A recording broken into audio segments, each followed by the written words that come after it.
Okay, the first video actually worked. Fucking hallelujah. And yeah, you can hear the heater. So, I apologize every time that it kicks on.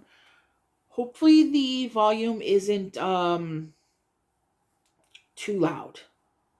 Or too pitchy, I should say. I think that's the word I'm looking for, pitchy, because it is higher pitched. Thankfully I can mostly tune it out, but especially if you're not used to it, it might be bothersome for you guys, and I apologize. It's supposed to be spring, but it's I'm not even sure what the fuck temperature it is. Let me see if alright,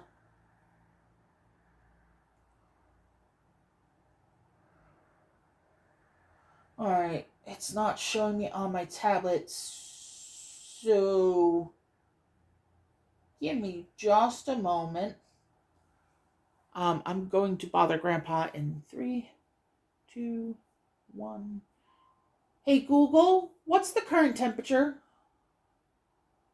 The current temperature in Binghamton is 28 degrees. Due to current wind conditions, it feels like it's 17. Okay, so according to Grandpa, it's currently in upstate New York 28 degrees. And because of the other factors like wind, it feels like it's 17 outside. Where's spring? Where's spring?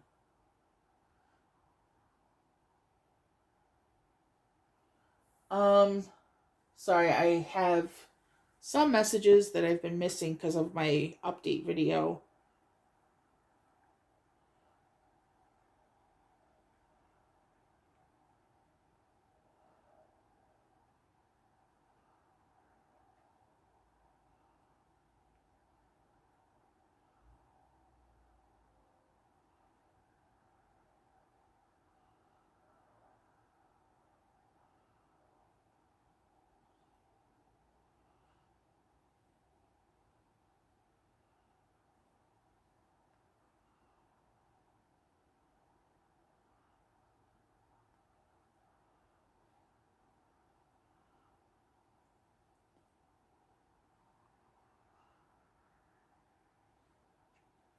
One of these is a little bit important. Someone has been very nice and they wish to remain anonymous.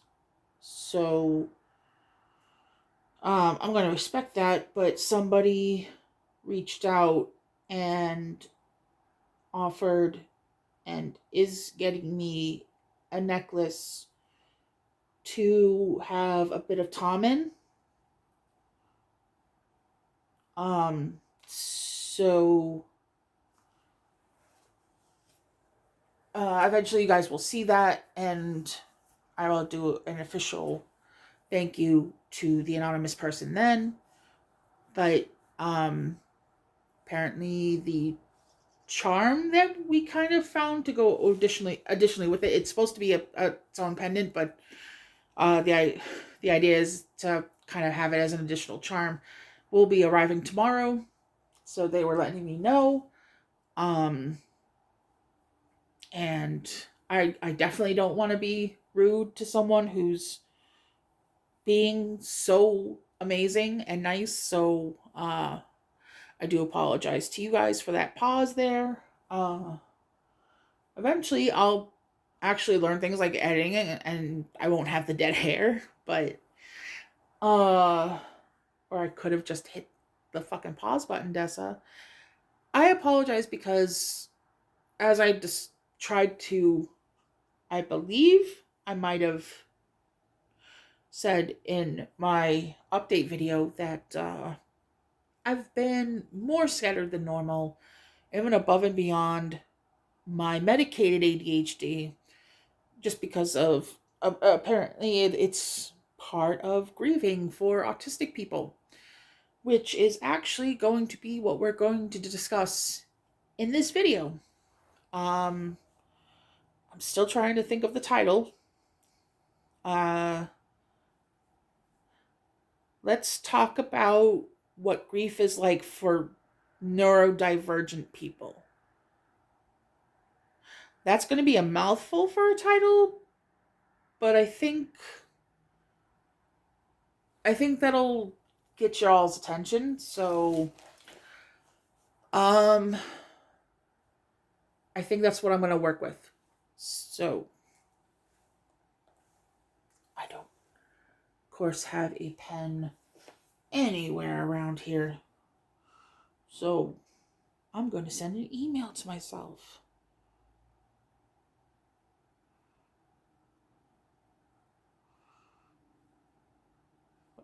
Voice message.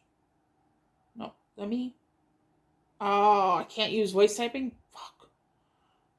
Let's talk about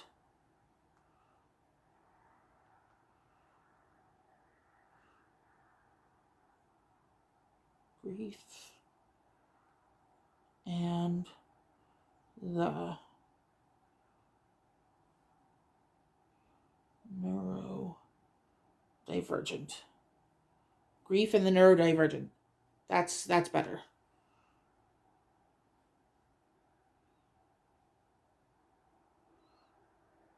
Video title. Send. And there we are. And again, I apologize. But now you saw a brief bit of my process on how I try to navigate the world while being neurodivergent. Because I guess that's the umbrella between the autism and the ADHD. Um, so yeah. In case you didn't click the update video, excuse me. Um, a week ago today, Tom passed, and I've been trying to find ways to cope with it as best as possible. And it made me wonder if there were things out there for people with autism, like resources or whatnot, to help those that might be experiencing a loss and how to kind of cope with it. And as one of the articles that I'm going to read goes into, there's actually not much. So I saw these articles and it helped me check off some boxes. So for me, it helps me even further go like, yeah, this is definitely me. So it's a comfort in that um I'm autistic. Like, I know I don't have an official diagnosis, and guys, I don't have an official diagnosis. I was born in 1980, and I've come to find out that for girls getting diagnosed for anything neurotypical or untypical, atypical, whether that's ADHD, whether that's autism, and things of that nature, apparently girls being diagnosed with these things was actually much lower than it should have been for various reasons. I'm guessing mine was probably medical neglect on behalf of my mother, and also the fact that because I was raised in an abusive household, I learned how to mask very well. And it was only later in life where I felt more and more comfortable, especially because I found Tom, that I could just be myself, that I began to mask less. And then eventually I found the breadcrumbs that made me go, wait, maybe I'm autistic. And then there was, of course, uh, my daughter's fiance, who, when it was being discussed with him by bonus mom, he went, "Oh yeah, she's autistic." And apparently he didn't say anything because he just thought we weren't talking about it. So the fact that I was identified by one of my own, it it makes me feel comfortable in saying that I am in fact autistic without that official diagnosis. I still want to hopefully find someone that will help me get that official diagnosis. But as we currently stand, where I currently stand, um, it's apparently very hard to get a diagnosis as an adult. Um, that's where my general practitioner, he explained it to me, because apparently in the DSM-5, um, that's only for children. The diagnostic criteria in there is only for children, not adults. So, but I wanted to do a video because as I was reading this, I was like, well, what if there's other people that eventually find themselves in my situation, and they just want to understand that what they're feeling as a neurodivergent person is normal for us. Um, and then additionally, if someone is living with someone who is neurotypical or neuroatypical, I, I'm not. I'm trying to remember what the specific.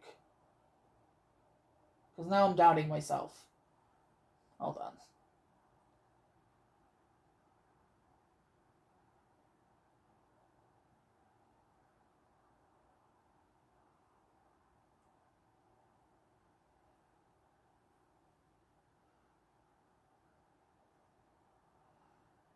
I was hoping. I thought I saw the word at one point being talked about, and so I was hoping to find it to say it correctly, because I don't. Part of one of the reasons why I think I'm autistic is that I don't like to be incorrect in the way that I'm speaking. Like, even when I try to type or talk like how Amber Reed talks, like, it's hard for me. It's really hard for me. But I can't see it. So hopefully I'll find it again and I'll go, okay, guys. Um, Neurodivergent. Fuck, there it was. Sorry. That's the word I was thinking of. It's neurotypical and neurodivergent. It just took my brain a second. My apologies. So, yeah. Um,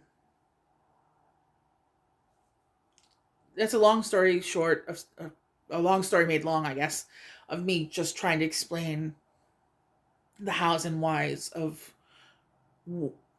where I'm at in my autism journey. So,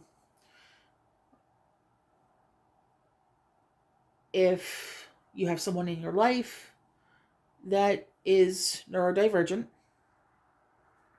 and they're acting in ways that maybe you think isn't appropriate for expressing grief. I mean, we're constantly told that everyone experiences grief differently, but sometimes, you know, sometimes people just act in ways we don't predict or understand, and so it's still something we need to keep in mind. But, there's some of us that might be weirder than most. And so I thought it'd be good to try to help people navigate that in whichever direction you have to be coming at this from, just to give understanding. to help provide understanding, to make sure that if you need understanding for whatever reason, maybe this is easier to find. Um, I will be linking the articles that I'm reading from, especially because there is case studies in one of these and some sources that are hyperlinked in these. So, um, part of the reason why I went to get myself fully validated by YouTube, giving them my ID and everything, was so I could actually put my own hyperlinks in the description below. So that's where you'll find the links for the two articles I'm going to be reading from. So if you want to use them, use them. I made sure you could.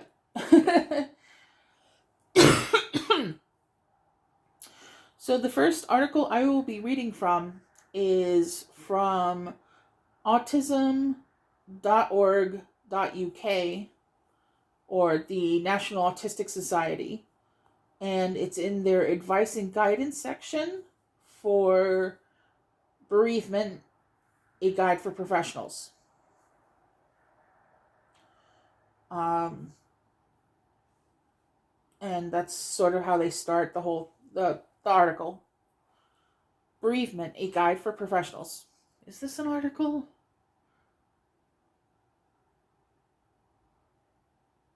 I mean, is it a fact? I'm not sure.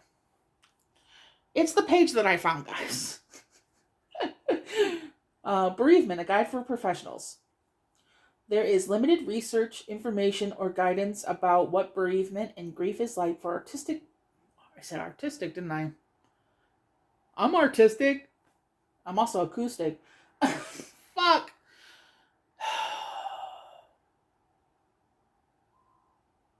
I'm sorry. Okay. Do it right, Dessa. There is limited research, information, or guidance about what bereavement and grief is like for autistic people or about the effects it might have on them. If you are working with an autistic person when they are going through a bereavement, you might see significant changes in their behavior, and importantly, they may behave differently to how you would expect them to. How might a bereavement affect an autistic person? When grieving over the death of someone or something important to them, autistic people may show typical grief responses.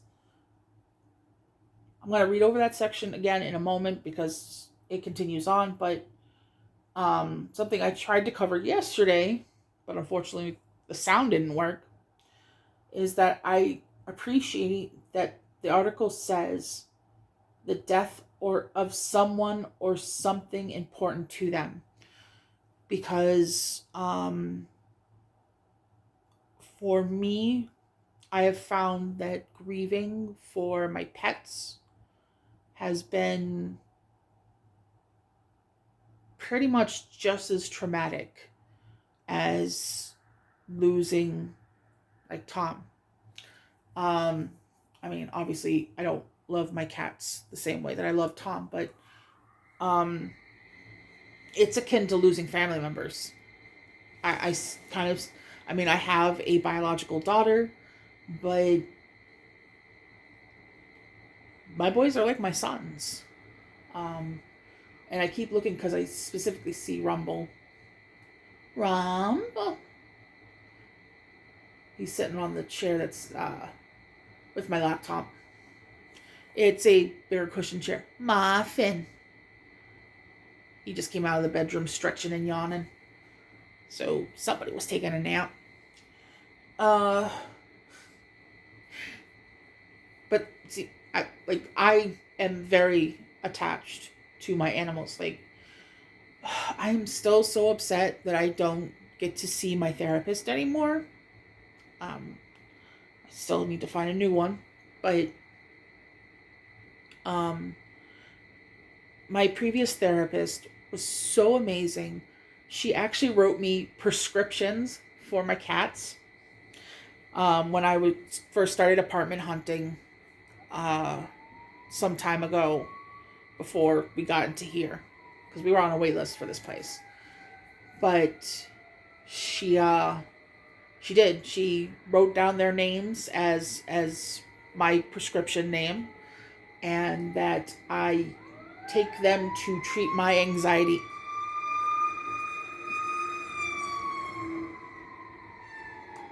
That just went down the street. Sorry, I only have my curtain open or my shades open like that much, so I had to kind of bend myself to see.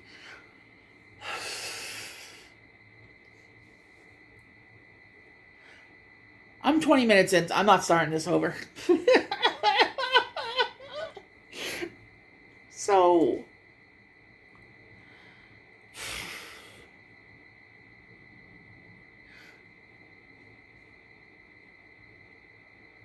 I was talking about the cats.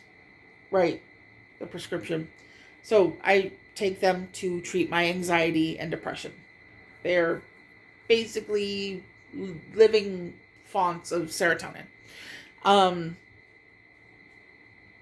But, so they've been so amazing these past 5 months. They have come by constantly for drive-by cuddles. If you want to see my boys, I've done shorts kind of featuring them as they've given drive-by cuddles. Rumble is the black one. You've occasionally seen his butthole here. Muffin is more shy, so I think the short's the only way you're going to get a good look at him. I did 2 because I was able to get him there. He was stayed long enough that I was actually able to get his paws in the second one because he has extra toes. So, and apparently you can hear him purring. People have enjoyed that. So if you want to listen and you want to see the cuteness, I just, they're shorts, so they're a minute. But people have enjoyed it, and I'm so glad that people have, honestly. They bring me enjoyment, and that's why I spoil them. So hopefully, even just my discussing them, you can, I could observe my own changes in how I feel and what I was looking like discussing them. Because my therapist was a very good therapist and taught me how to be mindful. So I'm very mindful of these things. And they are, I've always been very attached to my animals. And so with autistic people, sometimes the things they become attached to aren't living. And that's something to understand. It could be a car. It could be cars in general. It could be, a favorite item of theirs, a stuffed animal, a blanket. I've just heard a lot of different things. They become quite fixated and attached to something. I know it's considered more of a childlike behavior, but I just believe it's a sense of stability and comfort. And it's just very strong in the lizard brain for us. And I think that's just them going with it, even if they could understand that it would be seen as childish to carry around a stuffed animal. I don't have an issue with it. I get it. If I could bring my cats everywhere, absolutely I would. So, now that I've gone on that tangent, hold on.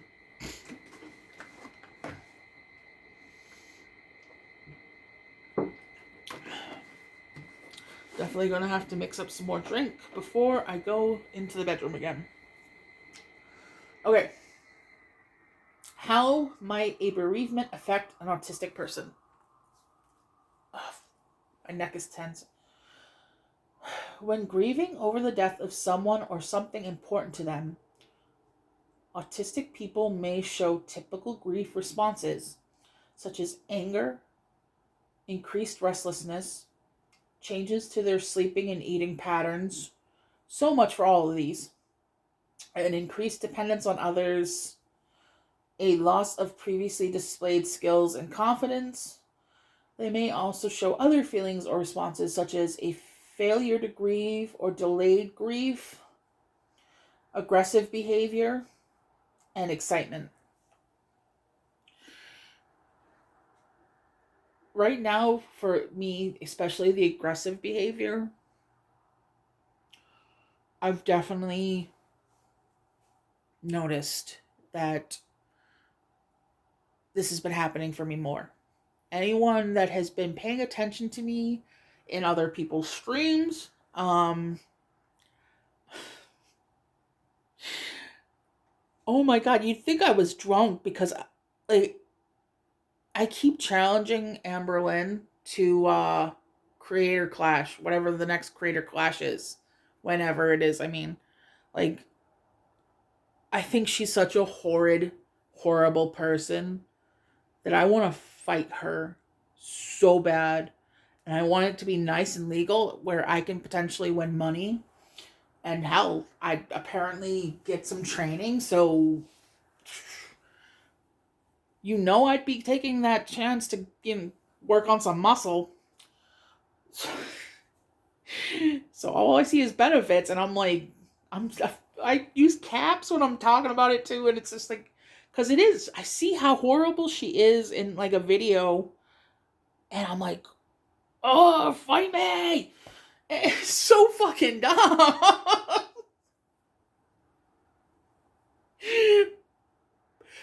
And I would do it. Absolutely, I would do it. Um, and it would feel so good.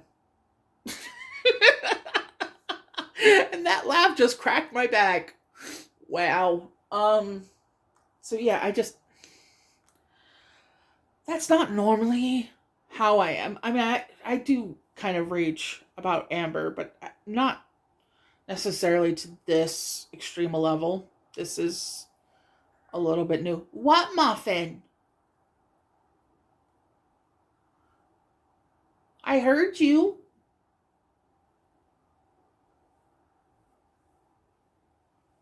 ¿Qué pasó?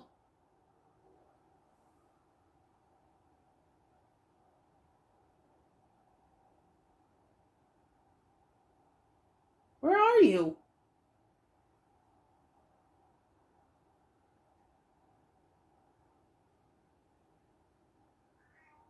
Where?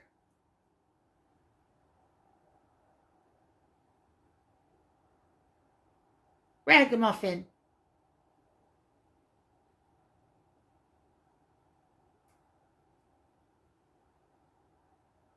Sorry, he's crying. I don't know where he is. And he's not in distress. It's his searching cry, if that makes sense to you guys. Those who have cats probably understand. Muffin butt.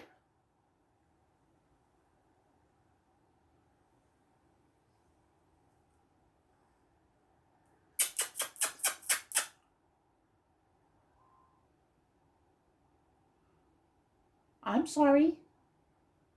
I didn't mean to wake you. But how you doing?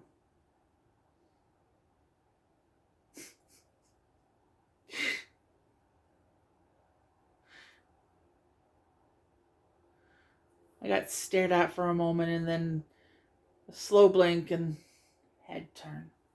Oh, now you're looking at me? Because you know I'm talking about you, huh?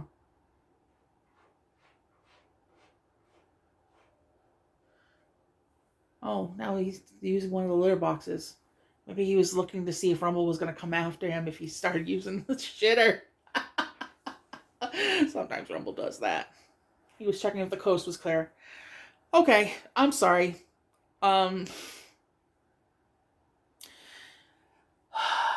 So yeah, my executive function, as will be covered in I think the other article, it's been a bit shot, so I am far more easily distracted. Um, yes. I don't know if you guys heard him that time. ¿Qué pasó? Want to hop up? Aquí? Muffin. Ven acá. Muffin. He's on the other chair.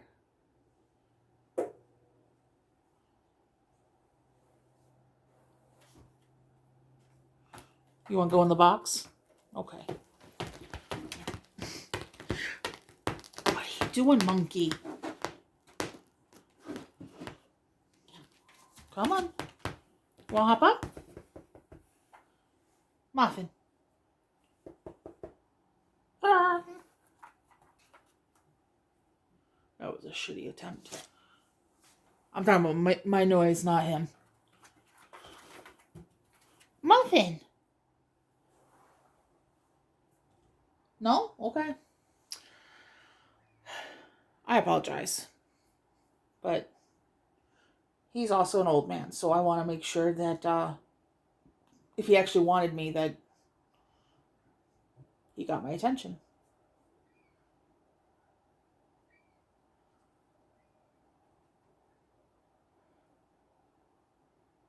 I think he's looking for Rumble. Because he walks and then he sits and he looks around and then he's checking things out again. All right, so yeah.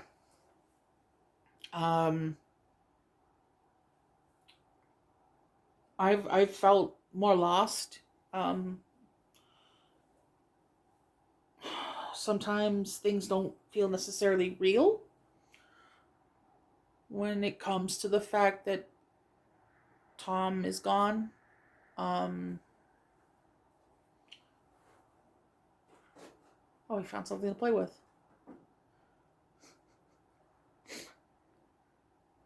You having fun? Yeah.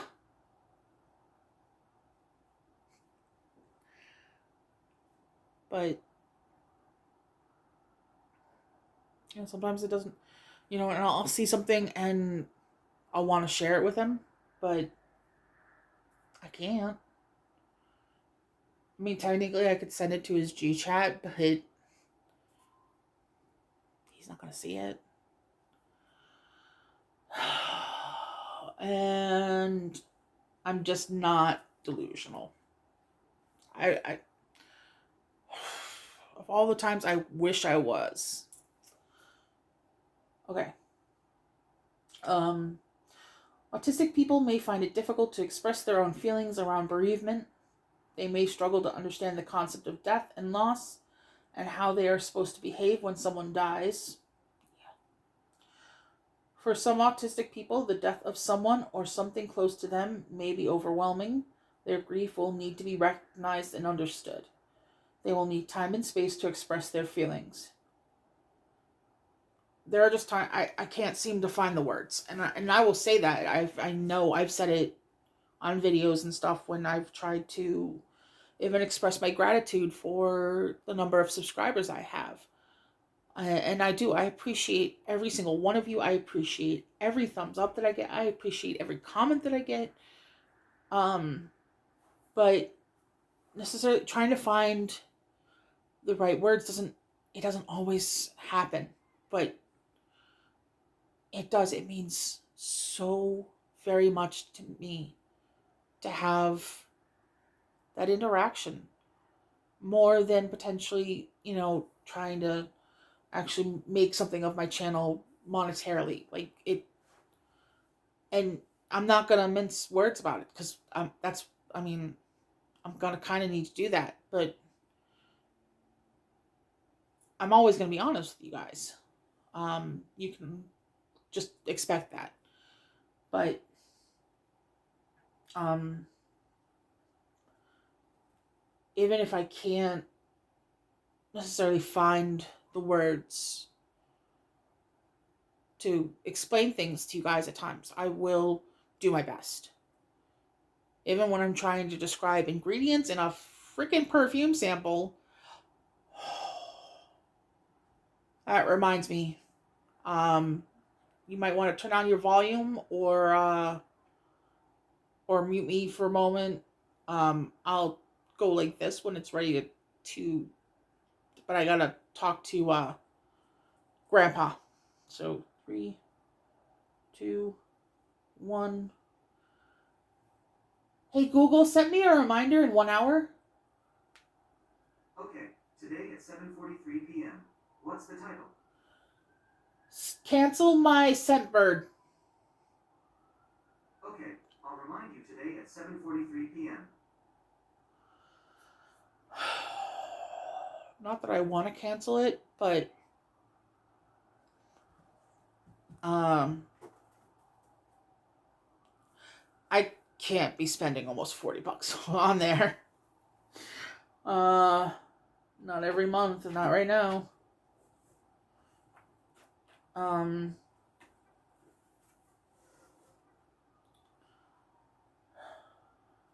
let's see.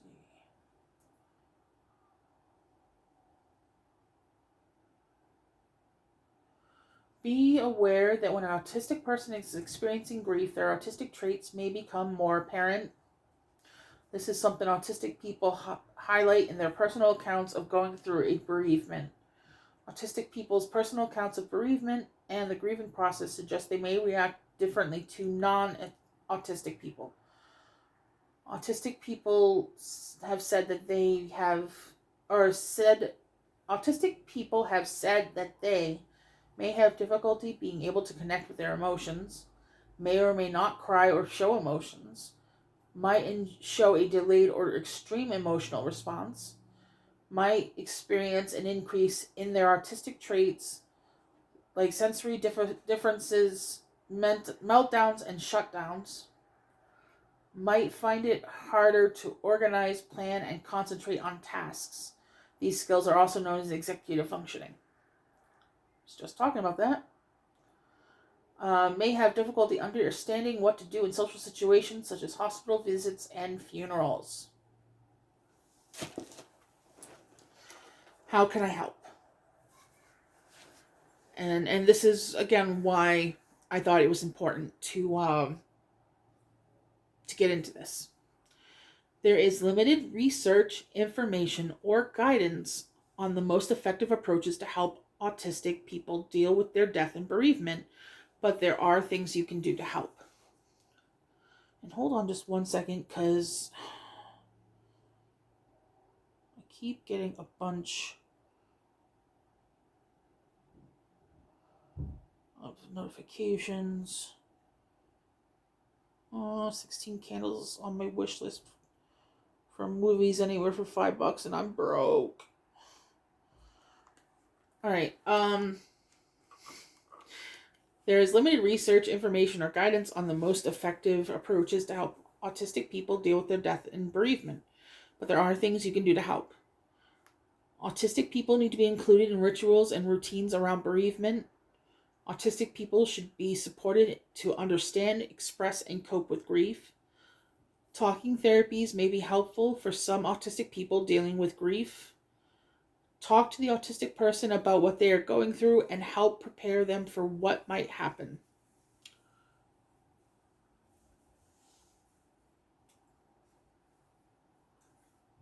Shopping cart. There's a grocery on the first floor of this apartment building. It's because otherwise this area would be a bit of a food desert, so it's actually nice that we have it. I'm usually still ordering from Walmart though, because their prices tend to be a bit more gas station or mom and pop. Like they're not the cheapest, especially for things such as milk and no, it's better to go through Walmart.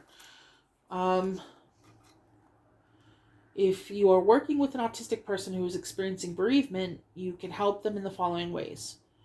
Talk about the situation rather than avoiding it. Help to prepare them should someone they know be terminally ill.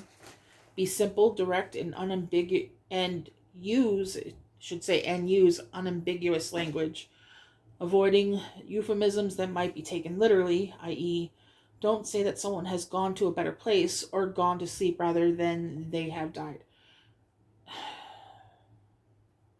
Now, I understand idioms, but I think they mean, hi, Muffin. You gonna hop up? Hi. We're getting a rare Muffin sighting. Muffin. Muffin. Come here so I can read. You good?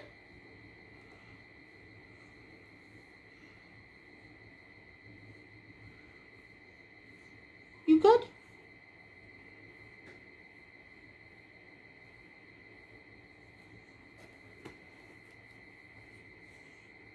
Oh, you want to be closer to the edge?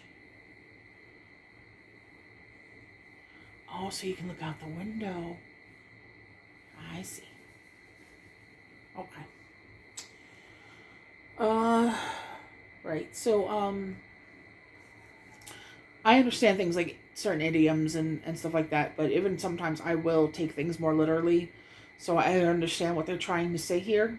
Um, so if the person is a little bit slower on the uptake, let's say, um, yeah, don't mince words. You know, um,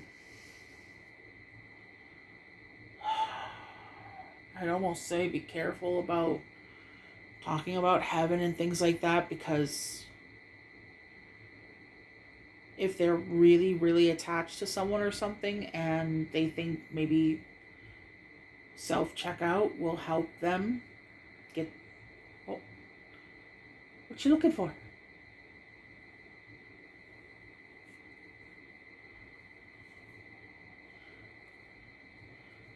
Well, that was the brief visit from Muffin. So, yeah, just definitely keep in mind the mentality of who you're talking to. And their mental health. Because you don't want a Romeo and Juliet situation, you know?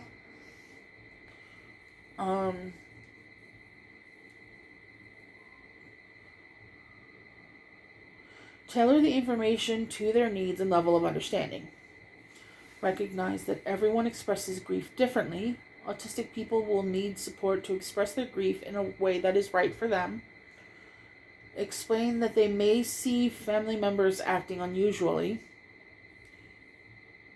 Provide as much information as possible about what to expect when attending hospitals, funerals, and wakes.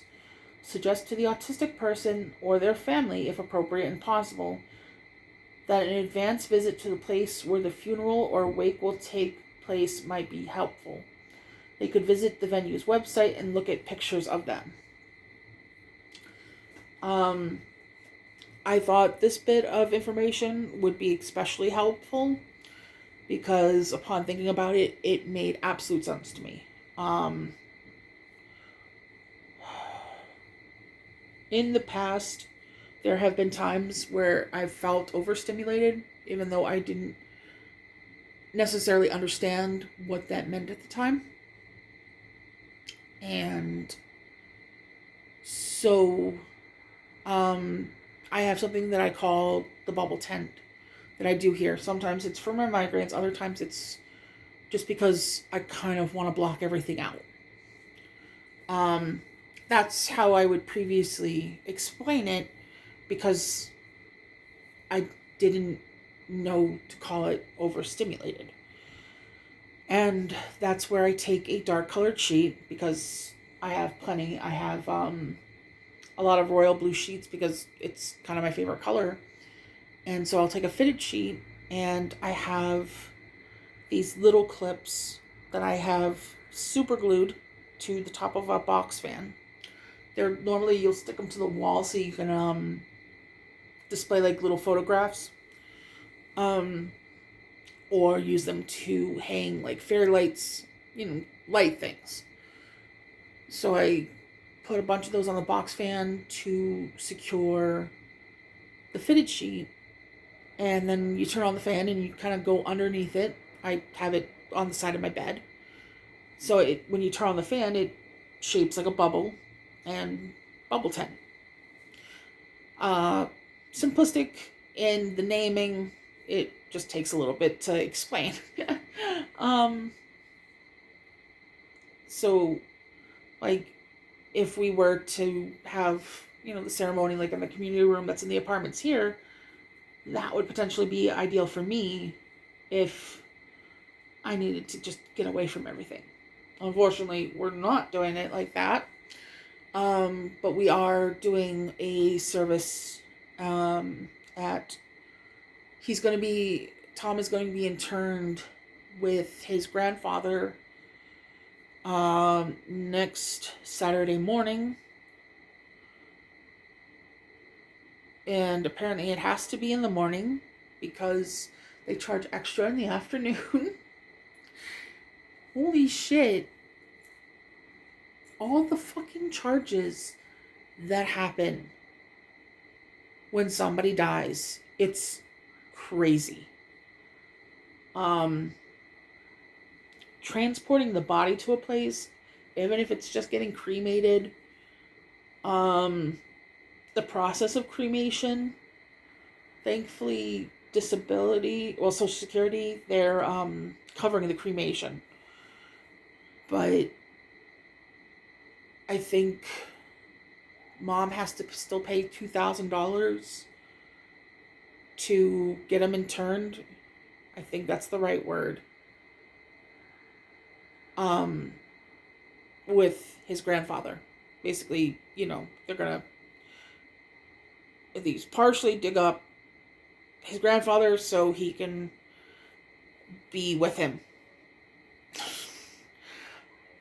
I don't like the idea of that, honestly, especially since he's already gonna be cremated, but Mom doesn't want to have the ashes at the house, or at least her ashes at the house.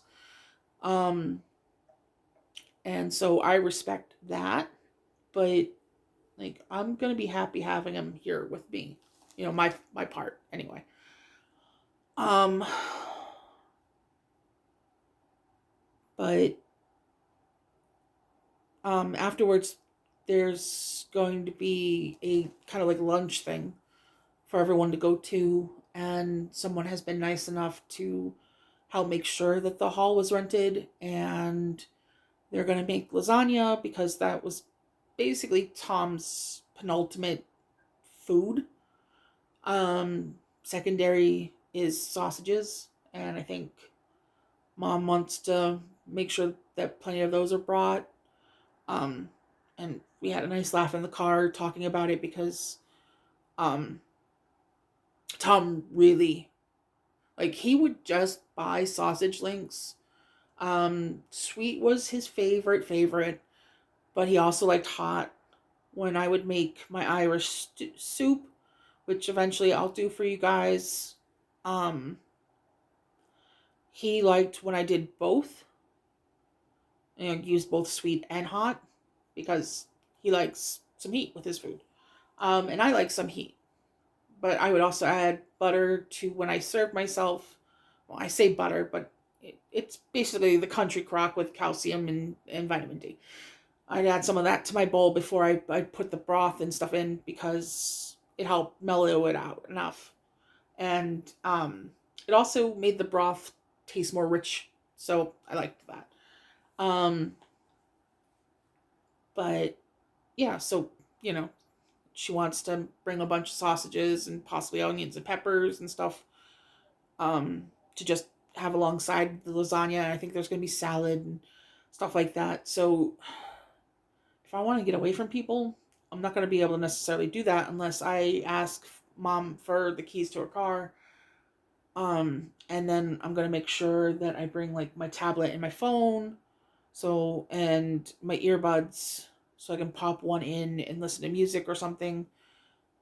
But I mean, that's going to be my only means of possibly escaping if I need it.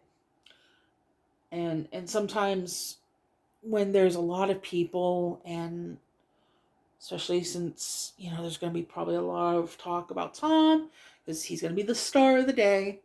Um he'd hate that, but that's what's going to happen. Um you know,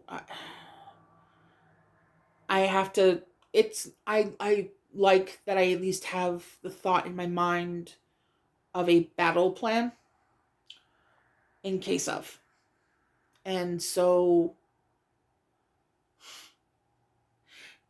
not a simple explanation at all, but if you're autistic or you know someone who is and they're about to go through this, making sure they have a quiet place to be, I think would be very important.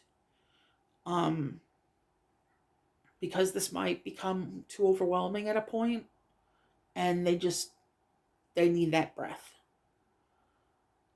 And you could, be that white knight for them in that moment or for yourself. And make sure you plan accordingly. I I know I just did a whole bunch of talking about that, but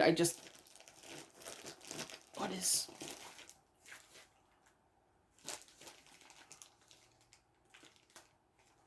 it's a package I didn't open. Oh, from Joanne. These are the crochet needles. Because of everything going on, I didn't open them. Nerfy is going to be doing a corner blanket tutorial, and I thankfully already paid for things, but I got stuff to try to do it, and hopefully it'll work because I want to make a big blanket for mom, especially with everything going on. I want to make her a nice blanket. I think I think she'd really appreciate it. I'm very good at gift giving. Very good. Um so apparently the brand is called Susan Bates, and I picked these because I saw that they have kind of rubberized grip parts, and I thought maybe that would help make sure my hands don't cramp too much. So, fingers crossed. Um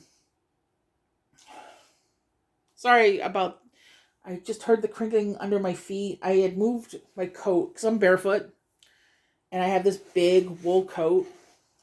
Well, Muffin's on it, so I can't move it more. But it's a big wool coat. I call it my Russian old lady coat, and I was kind of using that as a blanket over my feet, and apparently that was hiding the Joanne fabric package that I forgot about because of everything going on. So, yeah, making sure that there's a quiet, safe space. I definitely recommend it. Uh, Autistic people have said that they felt they needed additional support with the grieving process. The way I've needed additional support is by making sure that I'm seeking out communication with people. Um, you know, going through the motions that I need to do everyday things, because I don't want to become, it wasn't discussed in this one, it'll be discussed in the other article about being stuck. And I think other autistic people are going to immediately understand already what I'm talking about, but we'll get into it more in the other article. But um, I was very afraid that when this time came, I was going to be stuck in bed the whole time for potentially months, and essentially it would not only ruin my diet, but so much more. Like, because the cats would suffer, the apartment would suffer. I still gotta clean it up a bit, um, because it's not looking great now. But that's because for months I've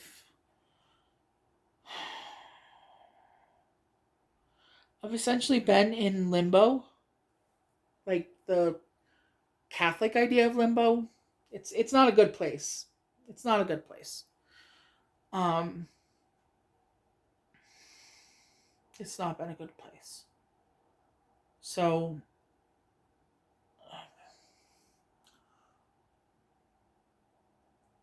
making sure that I'm not withdrawing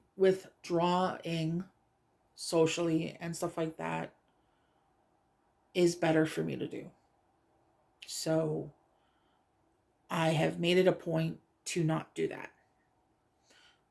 So I am starting to get back into other people's discords a little bit more, but I was at least primarily being social in Nerfy's Discord most of all. Um, and I suggest catching her streams. Um, she's very smart and insightful in everything that she covers. It's primarily Amber based, but I mean, if you're into Girl World, I can't say I can't. Um, you guys know what I mean if you know. So, um, but usually right at the top there's a link for the Discord, and it's a great community. Everyone there is so nice. They they come from all over the place. So, I mean, there's usually people on all hours, especially with Nerfy and her jobs. She's around a lot. I'm around a lot. Um, you know, it's been good for me. And I recognize that and understand it. And for any of you guys that are watching this, and I appreciate you guys so fucking much. You've been great. I know you'll continue to be great for me through this, and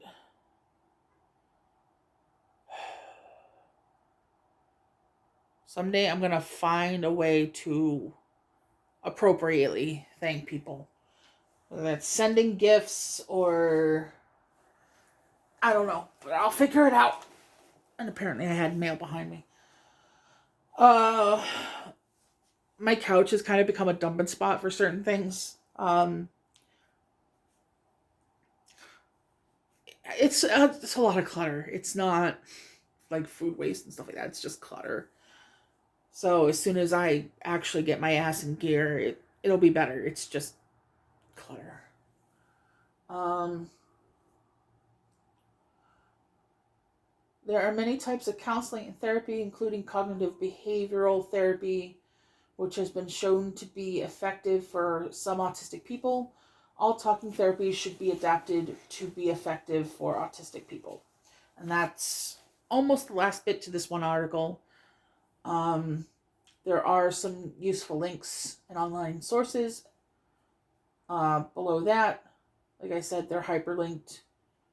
Um, and that is Autism and Bereavement by Purple Ella. I don't know if that's like a pen name or a legal name. Autism Grief is Not Like Neurotypical Grief by Carla Fisher. And this one's not given a name, but Helping Autistic Children Understand Death and Dying. So, yeah, that will be linked in the description. And as will this one, because I won't be getting into the case studies and stuff that are down at the bottom, because I'm already an hour in now, and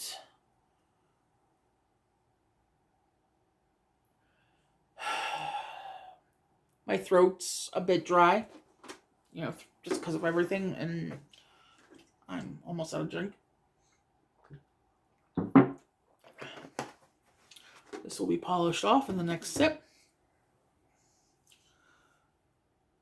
So, this is about autism and grief. My tailbone's starting to hurt. The grief experiences of people with autism are frequently misunderstood, belittled, or devalued. Comments such as "they can't understand" and "no need to upset them" are common. In fact, people all along the autism spectrum grieve like neurotypical people. They love and suffer loss in profound ways. Though autistic grief reactions may appear to differ from those of neurotypical grievers, the loss of a loved one and the pain of grief that follows can deeply affect and alter a person with autism's life experience. And I did explain that earlier when I said that my life is forever altered, literally, with Tom's passing, in so many different ways. And I do acknowledge and understand that. An adult with autism. Professionals in a range of roles and disciplines have a high probability of interacting with someone on the autism spectrum in their professional capabilities and or in their personal lives. The Centers for Disease Control and Prevention estimates that 1 in 45 adults in the United States is autistic. That's apparently from the CDC, May 2020. Autism is a disorder that may affect an individual's behavior, communication, and cognition. Autism is not limited to one presentation, symptom, or gene, and is referred to as a spectrum due to its high degree of variability. Autistic individuals have a range of support needs. Some may appear to need little or no assistance, while others may clearly require a great deal of support. Some people with autism live independently and may have little to no network of family and friends. Others live with family or in other supportive environments for most of their adult lives. Historically, many people on the spectrum have been misunderstood, misdiagnosed, and forced to live in overly or inappropriately restrictive environments. These histories may engender distrust when interacting with others, particularly with professionals. Because symptoms of autism first appear in childhood, most new diagnoses today are pediatric. However, autism is a lifelong disorder. The statistic is that 1 in 45 adults in the United States is autistic, means that there are currently 5.4 million adults with autism in the United States.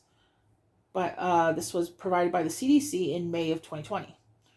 By 2027, about 1 million more children and teenagers currently diagnosed with autism will become adults, and that's provided by Autism Speaks 2017. While children and young adults are much more likely to be diagnosed today, many older adults, due to an earlier lack of knowledge in the medical community or a lack of healthcare access, may have never received a formal autism diagnosis. Some have diagnosed themselves based on extensive research, and others may navigate the world for their whole lives without an accurate diagnosis. Characteristics of autism. Autism presents differently in each person. However, there are common characteristics observed in the autistic population.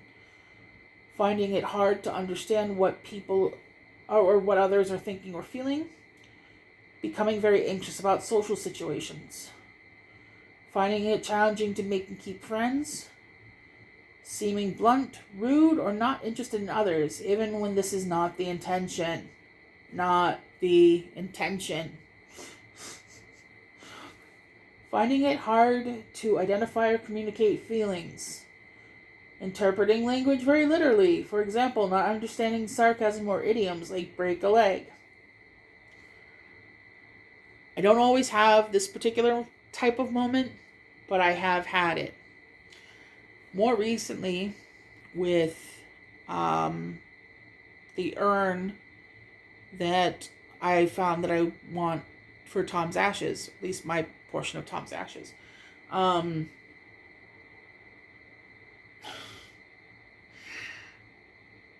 I showed it. I can show it again, but I showed it in my update video. Let me get the image back. So this is what it looks like. And I became very fixated on this the moment I saw it because I knew it was going to be perfect for Tom. It screams Iron Man. Tom was fucking smart as balls. It works.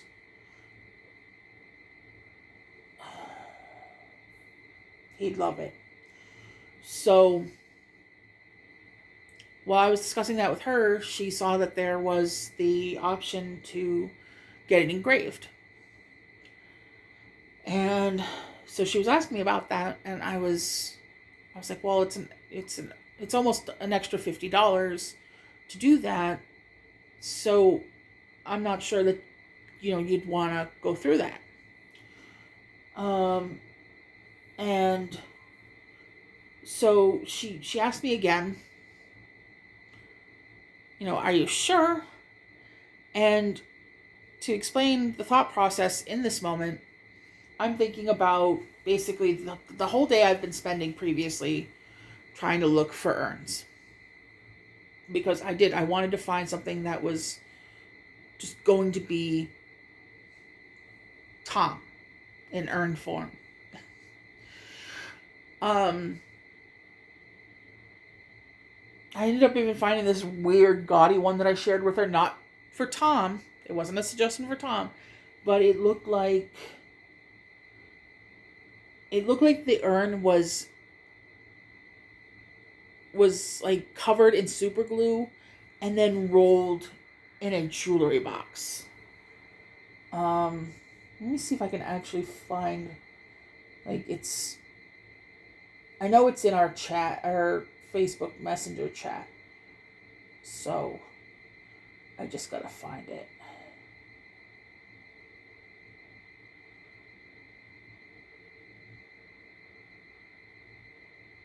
Yeah, here it is. It's from Etsy. But, I'm finding stuff like this there. And wow, my screen makes everything around me yellow. That's funny. So, yeah. I'm seeing stuff like that. And I'm seeing other things. But every time I saw examples of engraving, it's usually like the person's name, their date of birth, and date of death. So when she's asking me, are you sure you don't want it engraved? My response was, well, I know who's going to be in there. And I hear from the other end of the phone, oh my fucking God, Dessa. And I believe she called me an asshole then. And we had a very good long laugh about it. So much so that I made sure to share it in the Discord. Um, because it was just, it was a good moment to have. Um, in the end, I did tell her, if we did decide to go forward with an engraving, what I thought would be appropriate. It was short and sweet and stuff. Um, but yeah, it was. Um, there are just times sometimes when people are talking to me that I will take what they say literally. It's why when I'm talking to people, um, in text, I use a lot of emoticons.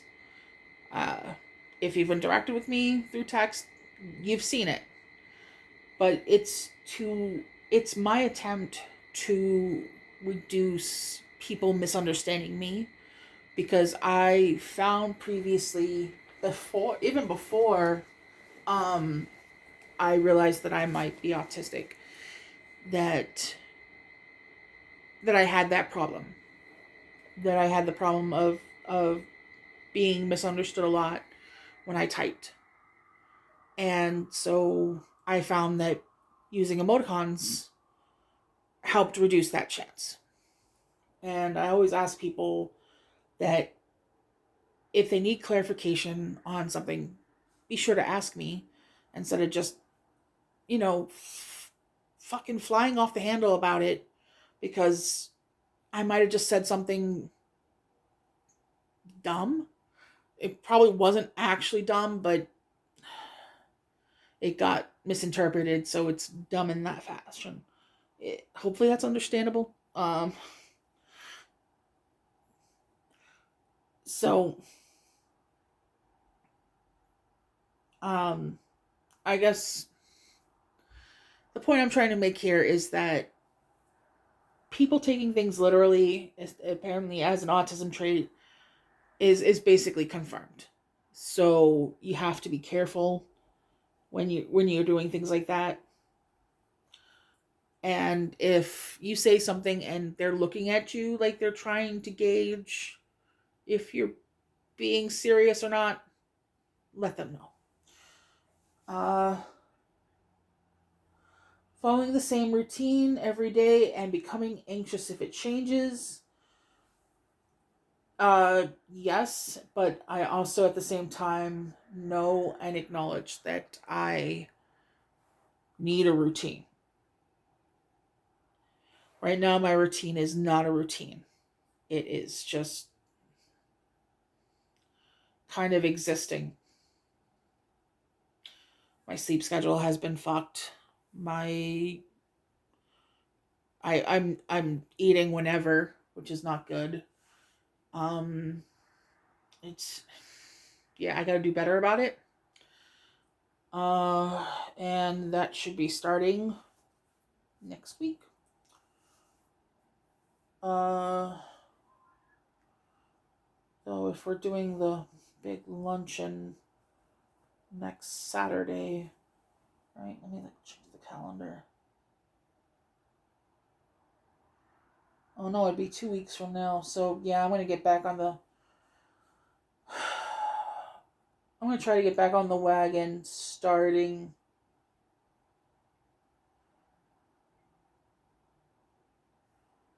Cause yeah, the next weekend's Easter,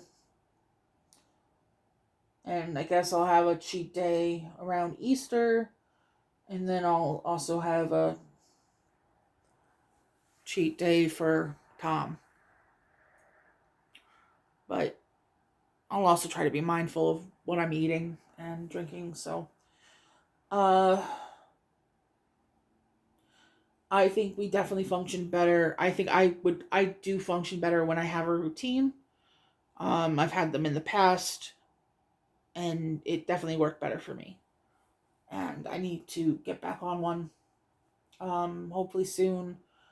I will get Tom's tablet. Don't like that though. But once I have it, hopefully I can,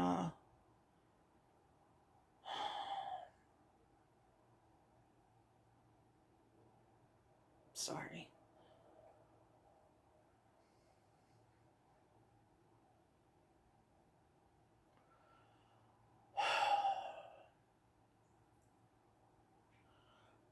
I hope to turn it into a digital planner. And then I'll just bring it around with me everywhere, and it's another way of keeping him around. So that's the idea. Uh, Not understanding social rules, such as one should not talk over people.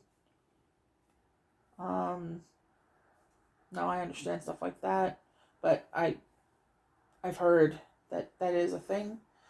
Avoiding eye contact. That's why a lot of time you guys might notice that I don't look at the camera for long periods of time. It's not that I'm full of shit. Um, it's just it's hard. It's hard for me to look at me. It's also self-esteem issues, but I think it's also the autism. Even when I'm talking with people, I'll be looking around. I mean, I do make sure to bring my eyes to theirs here and there because I understand it'd seem too weird if I don't, but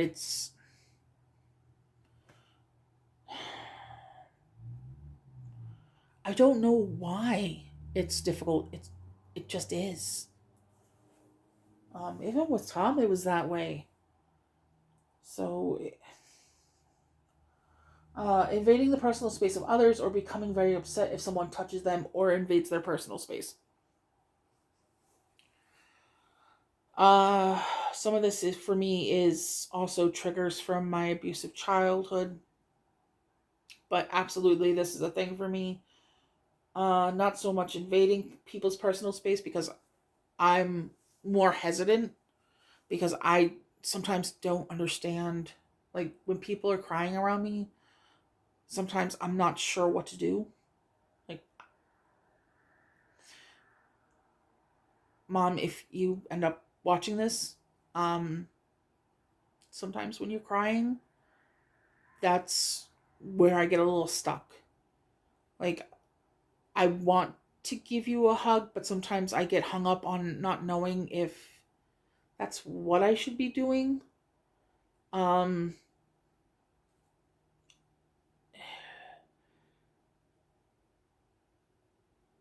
and I understand that that's probably exactly what you want, you want the hug, but it hasn't gotten any easier. And it's not you, it's definitely me. So again, if you end up watching this, hopefully you can understand. It's just up here. Um, Also, um, if people come into my space too quickly, depending on the way, um, like if a hand suddenly comes towards my face, I've been known to bite. It's not something I'm proud about,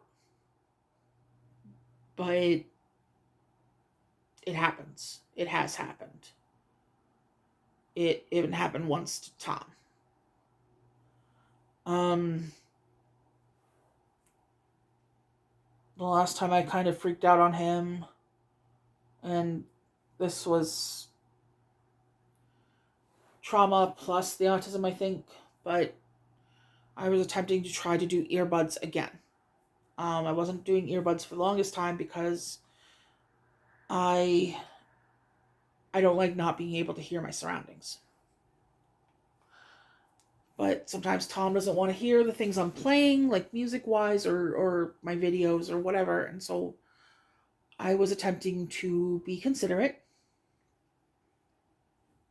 But to get my attention, he decided he was going to touch the earbud that was in my ear, which pushed it a little bit further into my ear. But there was also that sudden contact I wasn't expecting. And from that point on, I've only been able to do at most one earbud, and usually this ear because this is my primary hand, first of all, but usually, especially when I'm in bed, um, It's a side people can't interact with. Because, like, the shelves are there, the box fan is there, the windows are there. Like, you can't come up even on that side of the bed. There's shit in the way. Um, I have to basically move my way down the bed and get off by the foot. That's how that works. Um, so be careful with sudden movements if you know somebody's autistic and potentially also dealing with some form of post traumatic stress. That's just what I'm going to advise.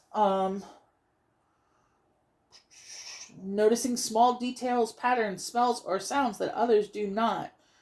Absolutely all of that. And there's potentially some TMI bits that I could add in there, but I'm going to try not to for this. But maybe I'll cover it in a different video. Pursuing a keen interest in certain subjects or activities. I am a nerd savant, in that I pretty much want to know things about everything. I know little bits about practically everything. And if you actually mention something that I don't know anything about, expect that I'm going to ask you questions about it. Because I want to know.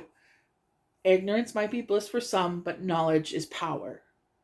And I firmly believe that. So,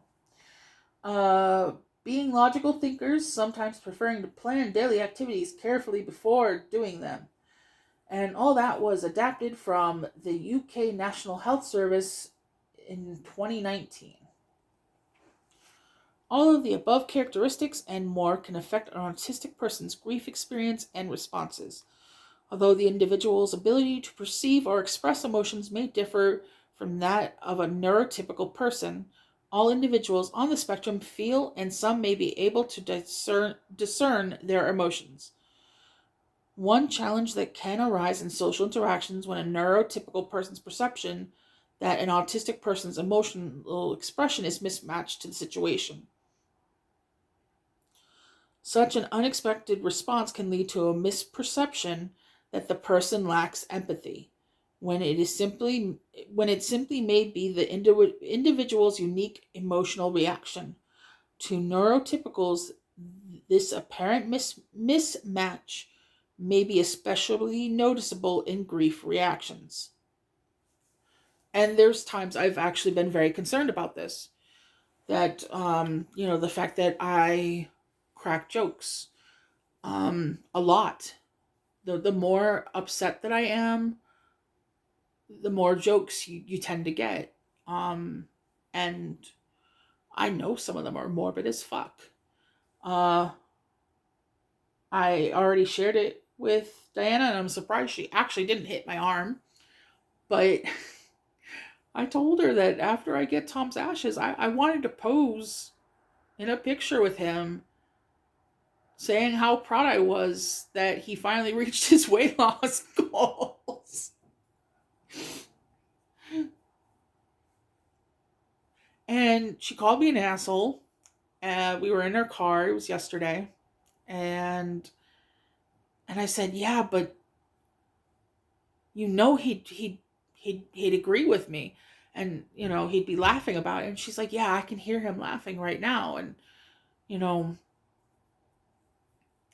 he was like the belly laugh sort. It was great. And, so if you're, and they're going to cover this, but apparently part of the things that I'm doing is I'm repeating things a lot more. Normally something I find is a pet peeve in people, but that's what I call repeaters are the people that will repeat things multiple times back to back to back. Like, you know what I mean? You know what I mean? Or saying the same thing followed by, you know what I mean? Like, as if they're expecting you to laugh at a joke, but whatever they said just wasn't funny. And they're hoping the sixth time now that they've said it in, 2 minutes will be the time that you laugh. It's like, come on, guy. Like, I've been repeating stuff more, including the phrase, if you're laughing, you're not crying. If you're laughing, you're not crying. And it's something that I used to say before this point because it was something I firmly believed in. Um, it's a coping mechanism, essentially, uh, because I'd rather have those emotions flooding, my body, my mind, than, the sad ones. So,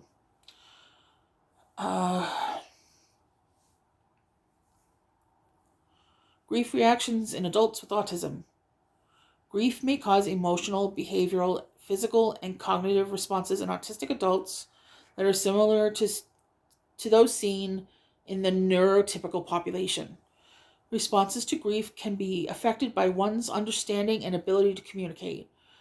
For some people with autism, coping with the abstract nature of death can be difficult, as many individuals on the spectrum are very concrete thinkers. It may be possible to grasp that a person is gone, but more difficult to identify and express feelings about the absence.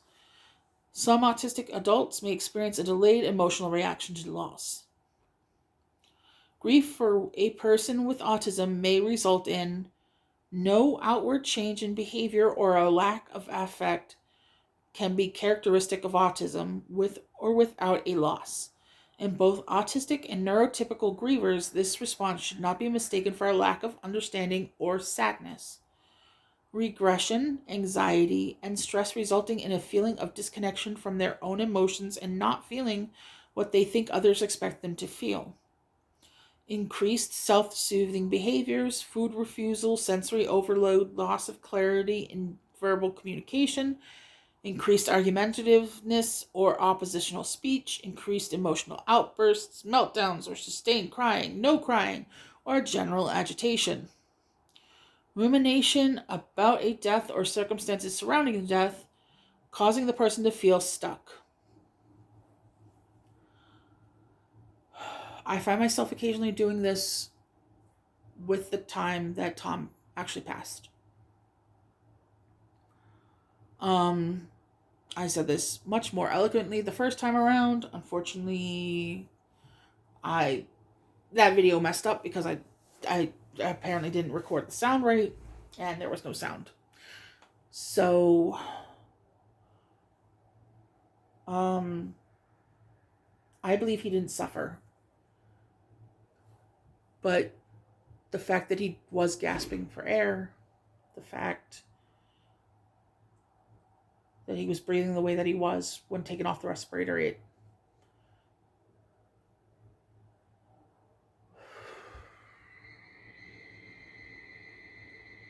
I'm gonna not try to talk about this too in depth right now, because one of the things I've noticed about myself, and I don't know if this is an autism thing or a unique to DESA thing, or I'm not sure, but when I recall memories,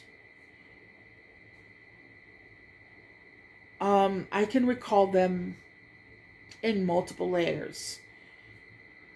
I know they say that you're not supposed to remember pain, but sometimes I can remember what the pain feels like. Like when I did a nerve study with the CIDP, and they were basically inserting things into my skin to test whether or not my nerves would react to jolts of electricity being put into my body, and they had to turn it up because initially a lot of my nerves weren't responding at all. So the levels at which they did actually have to run current, it felt like the same as if you licked a 9-volt battery, like, or put a 9-volt battery to your tongue, but that was shooting throughout, like, your body from wherever they were doing, and it hurt. Like, it made me cry, and then I'd get upset with myself about that. And I can remember, and I was grateful for the fact that the room was dimly lit, um, because I didn't think that they could at least see that I was crying. But I know there was times that I was sniffling, so I was pretty sure they knew I was crying. And so, I couldn't take Tom's hand at any point. Saturday,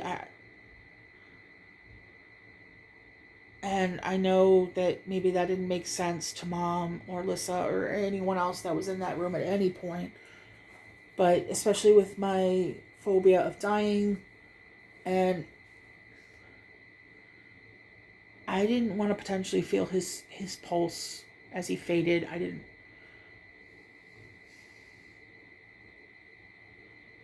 I couldn't have that in addition to everything else I was experiencing. I mean, because there was at one point I was hyperventilating. It was all becoming so much, and that's in here already as much as it was. And so I try not to think too much about that moment, because there is the chance that I will get stuck. And it's why I didn't necessarily want to be there in that moment, but I had to be there for Mom and Lissa, because they were going through this too. It wasn't just about me. And so I did what I could do, the best of my ability. And I just hope it was enough. But it's not even just in things like that.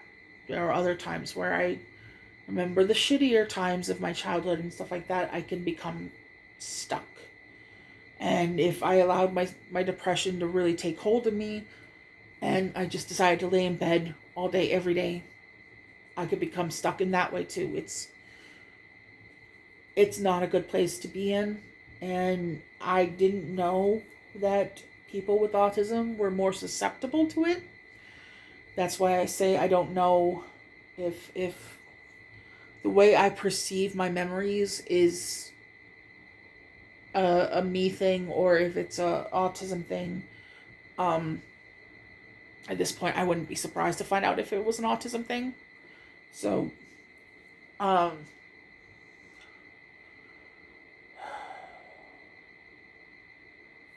rumination is a common characteristic of autism, and an experience of a loss may magnify that tendency. For example, especially in cases of sudden or violent death, an autistic individual might imagine the situation surrounding the death playing repeatedly, like a constant loop in their thought processes.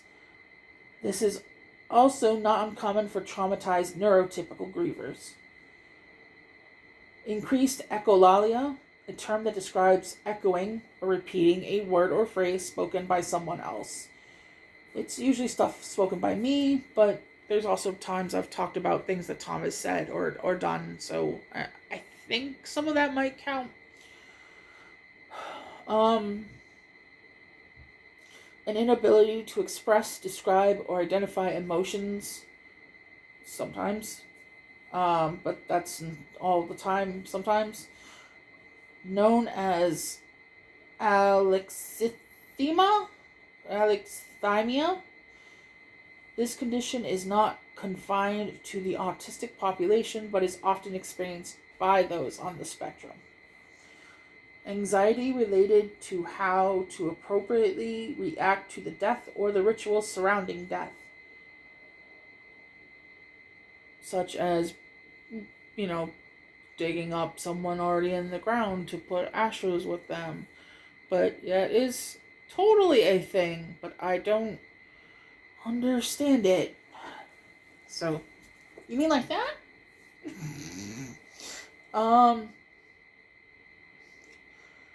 how to dress or behave in a setting such as memorial service or funeral, how to respond to strong outward emotions from other mourners, or how their life may change as a result of the death. Physical manifestations such as nausea, headaches, body aches, and intestinal or menstrual disruptions are common among autistic and neurotypical grievers alike, although they may be experienced differently. I got my period the same day. Last Saturday, my period started. So I had cramps and other things going on while I was dealing with Luce and Tom. It sucked so much. And fuck, it didn't even stop until Thursday. There is a notification for Odessa. Thank you, Grandpa.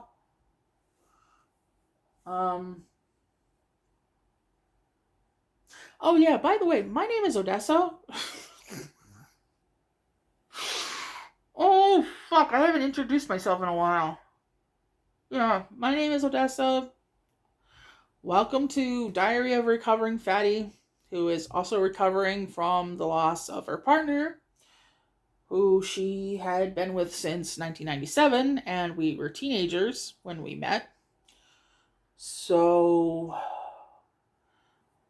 I'm not normally quite like this. You can look at my previous videos for proof. It's not usually this bad. I can't say that I'm a fully functioning adult 100% of the time, but I do my best. But additionally, yesterday when I was trying to record, my eyes were just deciding to be a whole lot more light sensitive also, so I actually had a bit of a headache because of, this is just one light. It's my living room light, and I think you guys have an idea of just how good it's kind of doing. I've heard that my lighting is pretty good. So, though I'm noticing my skin looks a little shiny, but I washed it shortly before I started my update video. And I put on some tea tree moisturizer afterwards to hopefully cut down on any potential redness. But I don't know. So yeah, I had headaches yesterday. Body aches is an all the time thing, so I don't know if this is, it might be a little bit more worse, but I also know that depression can make your pain feel worse already, so that's probably where it's coming from. Sleep disruptions such as increased napping, difficulty staying awake, nighttime arousals, not what you're thinking, you perverts. They just mean getting up frequently in the middle of the night, and or insomnia. I did not go to bed until 6 o'clock this morning, and I think I finally woke up right around 1, just before 1. Just before 1. I want to say, what was it when I looked at the clock? 12:52? So, just before. Nighttime urinesis, or also known as bedwetting, may also occur due to disrupted circadian rhythms and altered timing of sleep patterns. Thankfully, I'm a very light sleeper due to my childhood trauma. So when I feel the urge to go, I wake up. I have not wet the bed. Religious and spiritual questions may often arise when dealing with death, loss, and grief. Many autistic adults may have this experience, especially those who have spiritual and or religious beliefs or are part of a faith-based community. Visit religion, spirituality, and role of rituals to learn more. And again, this will be posted in the description. This is hyperlinked, so you'll be able to click on it and go there if you want. Spectrum variations. According to the most recent edition of the Diagnostic and Statistic Manual of Mental Disorders, known as the DSM-5, Autism spectrum disorder includes a wide range of presentations, which in turn impact the ways in which individuals with autism experience the world. In a change from previous editions, Asperger's syndrome is no longer a separate diagnosis. Those with Asperger's are considered autistic and sometimes referred to as having low support needs, although in reality their support needs differ from those with classic autism and are often not publicly apparent. Now, other autistics that might watch this, I have a question for you guys. I prefer to have black and white labels for things, especially in regards to my own health, you know, like the fact that I have ADHD, the fact that I know that I have stress related health issues, the fact that we ultimately found out what was going on with me back in 2010 was due to something called CIDP. Things such as this.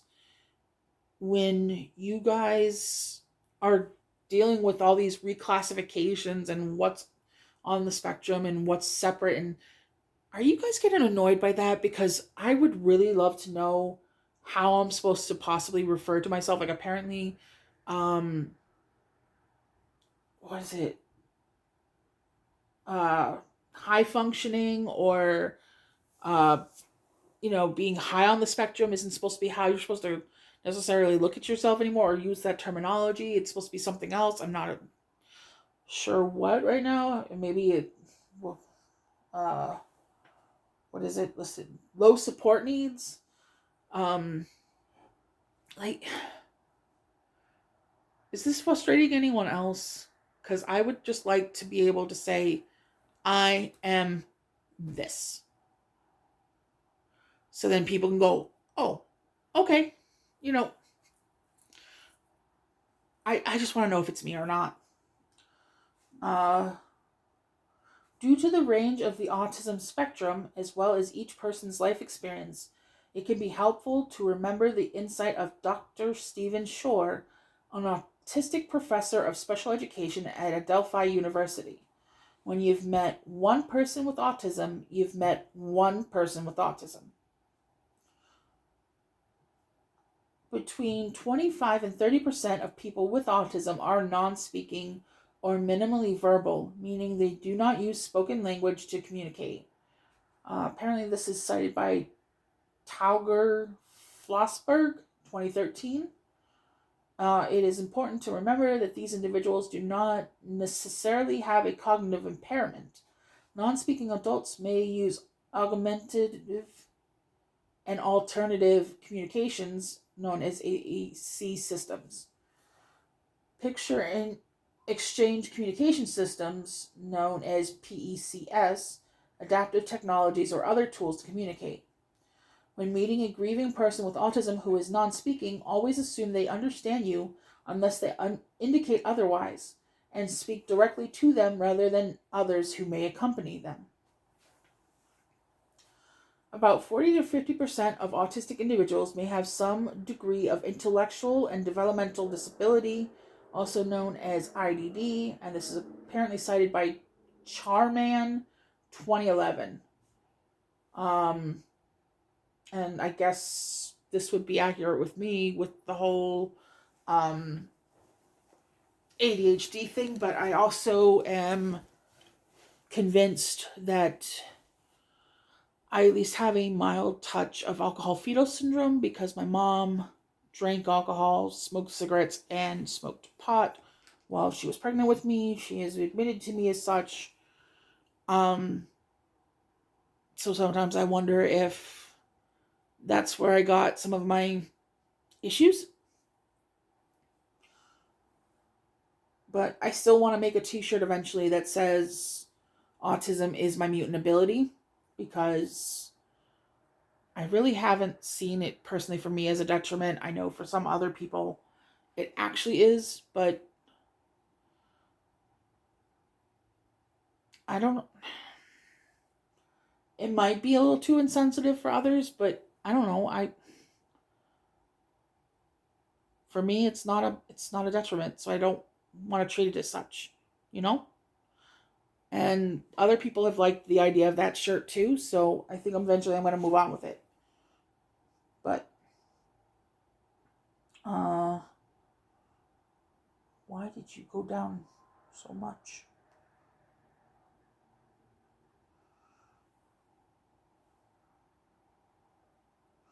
While cognitive understanding of complex issues such as death and grief may be more difficult for autistic adults with IDD, they are not children and should not be treated as such. Their many years of lived experience should be respected and acknowledged.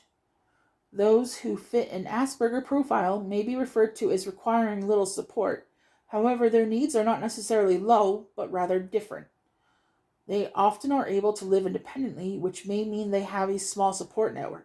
Yet these adults may still need help or guidance with tasks that require executive functioning skills, at least I do in this moment.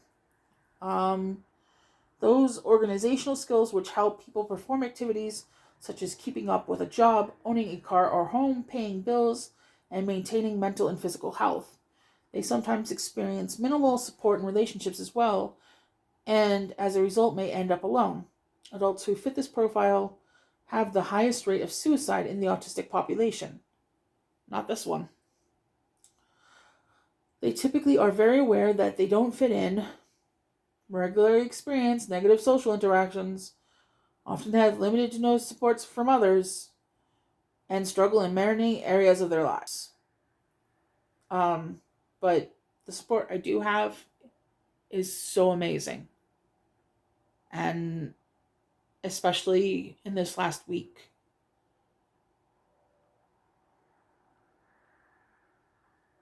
everyone's everyone's been amazing. I love you guys, really. Um, each person on the spectrum should be seen as a whole person, not as some of their features, behaviors, or diagnoses. The guidelines for interacting with a grieving autistic adult is kind of the same as the other article.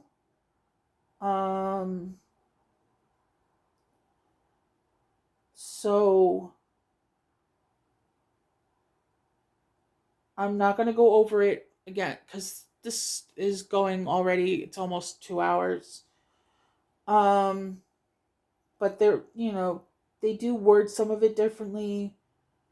It talks about stimming and what that might look like to a grieving autistic or from a grieving autistic. So, I still suggest reading the whole article. There's also the key takeaways and the case studies on autism and grief.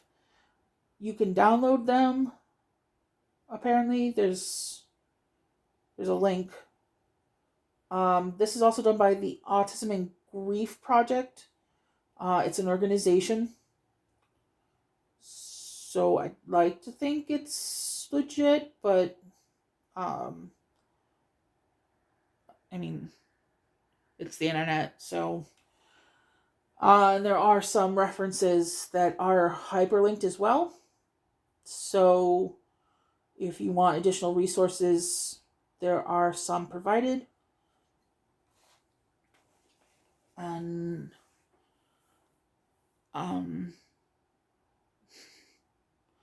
honestly, I wish no one else had to go through this, but it's a part of our lives every day. I mean, somebody's going through it. It sucks, but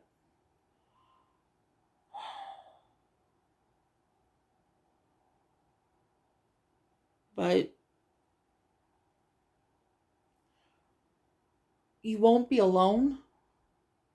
Um, if you are going through something like this, I mean, you can reach out to me.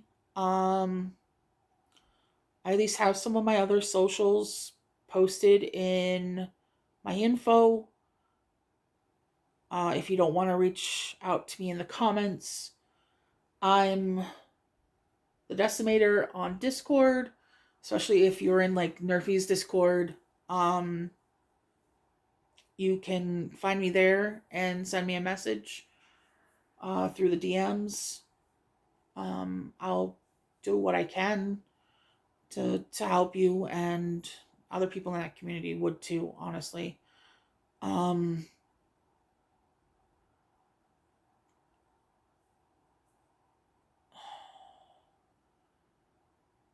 Loss sucks, and especially with Tom's situation, it still feels so very unfair.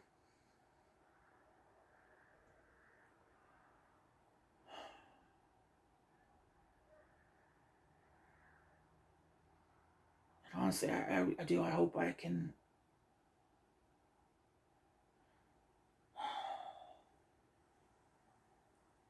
convince mom to go after the facility, because I think something needs to be done about that. Because they were trying to deny that anyone even had COVID there. But I still haven't caught COVID. Mom was trying to think that maybe she gave it to him, but she interacted with me just fine, and I didn't catch it. She obviously didn't have any issues. He had boosters and stuff previously, so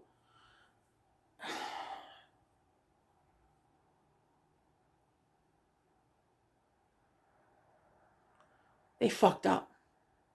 They fucked up because even if it wasn't just the COVID, it wasn't just the COVID. Sorry, I'm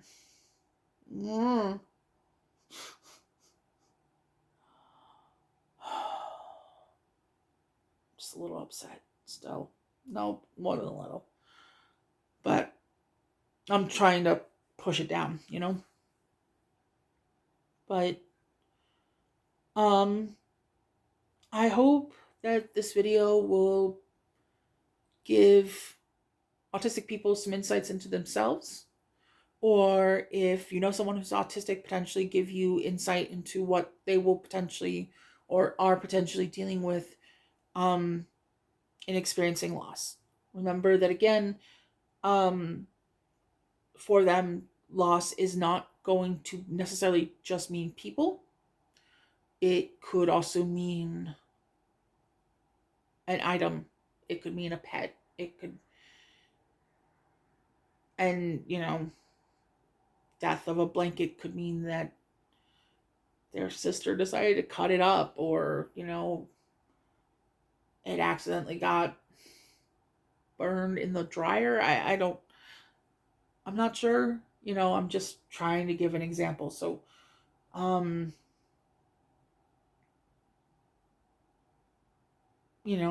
what they might necessarily be grieving over might not make sense to you. It might not even make sense to me, because, I'm on the more logical end of things, but it's real to them. And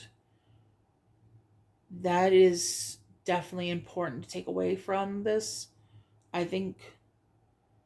Um, and, you know, even if you're not neurodivergent, understand that however you find it best to grieve, so long as it's not self destructive or going to be harmful to other people, it's okay. But, you should take care of yourself. You shouldn't be a dick to other people. Um, you know, that's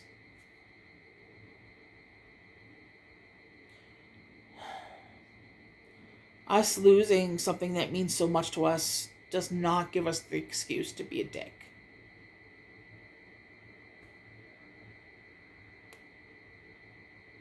That's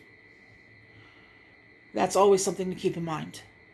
Um, it's not like the people around you did it, I would think, anyway. And so they don't deserve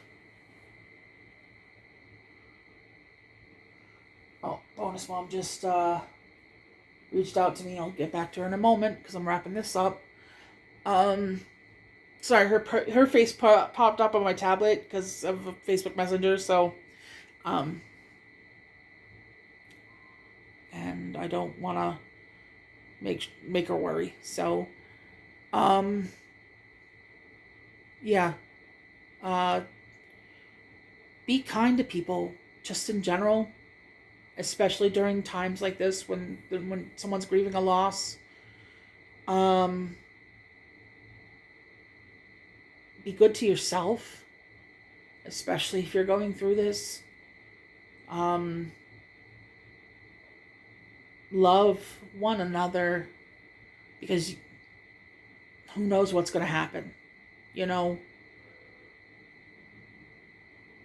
if there's an afterlife, don't be a shitty person. um, because fuck, people remember they're gonna go to hell next to Trump, Amber. Oh God. Sorry, I'm being a little petty here, but that's just the sort of that aggression. So